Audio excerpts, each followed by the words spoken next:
Vous le disiez en titre, le diplomate djiboutien Mahamoud Ali Youssouf est donc le nouveau président de la Commission de l'Union africaine. Il a été élu ce samedi à l'ouverture du 38e sommet de l'organisation continentale.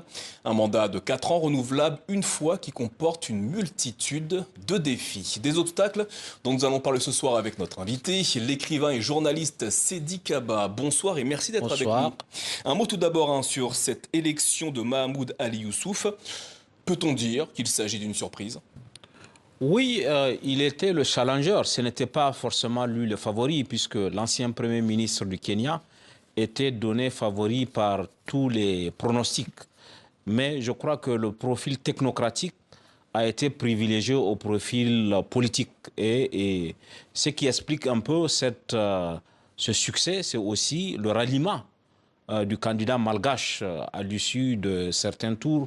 Au moment de son élimination, il a porté ses voix sur le ministre des Affaires étrangères de Djibouti et ça a donné le résultat que l'on sait, cette victoire. Alors, 4 candidats étaient en lice, parmi eux le Kenyan Raila Odinga qui faisait office de favori. Comment peut-on expliquer sa défaite ce soir? Je crois qu'il y a eu des éléments qui l'ont desservi, notamment le débat qui a été organisé entre les différents candidats pour présenter leur programme et leur vision. Au cours de ce débat, Raila Odinga a paru beaucoup moins à l'aise. Et le candidat djiboutien, qui est polyglotte, puisqu'il parle le français, l'arabe et l'anglais, a relativement pris le devant, s'est montré beaucoup plus affûté sur des dossiers techniques. Et je crois que cela a un peu desservi le candidat kenyan.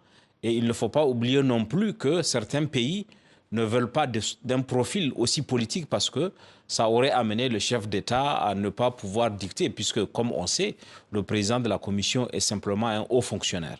Alors, les défis ne manquent pas pour le nouveau président de la Commission de l'Union africaine, à commencer par la guerre en cours dans l'est de la RDC. On a pu voir les images dans nos reportages précédents. Jusqu'ici, l'Union africaine a brillé par son manque de position claire sur la situation. Quelles sont les marges de manœuvre du nouveau président de la Commission ? Oui, je crois que le président doit quand même porter la voix du continent et l'Union africaine doit être en mesure de parler franchement, de désigner les belligérants. Comme vous l'avez rappelé, dans la gestion de la crise dans le nord de la République démocratique du Congo, et pas seulement, en tout cas pour cette crise, la voix de l'Union africaine n'a pas été audible.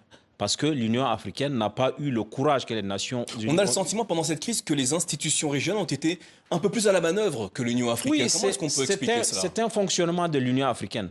Quand il y a une crise régionale, les organisations régionales sont en première ligne. Et lorsque elles-mêmes sentent que les dossiers les dépassent, elles saisissent l'Union africaine pour qu'elle prenne le relais, sachant que même lorsque l'organisation sous-régionale gère la crise, il y a le Conseil de paix et de sécurité, qui est une sorte de conseil de sécurité de l'Union africaine, qui accompagne ces pays-là. Dans le cas d'espèce, les organisations régionales n'ont pas été capables de le faire. D'ailleurs, pour la première fois, deux organisations se sont mises ensemble. La SADC et la CEAC ont fait un sommet conjoint pour pouvoir faire avancer l'agenda. Mais le problème n'a pas été résolu parce que l'Union africaine n'a pas eu le courage de las Nations Unies pour désigner qui sont les vrais belligérants de cette guerre.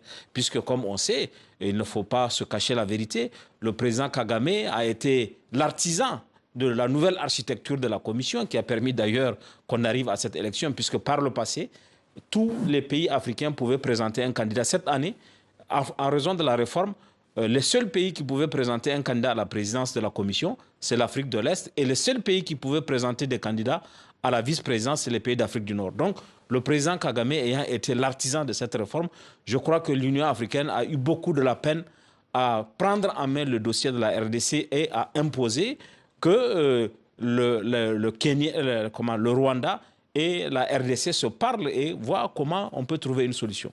Autre dossier sensible sur la table du nouveau président de la Commission, les 6 pays qui sont actuellement suspendus, notamment pour des changements anticonstitutionnels de gouvernement.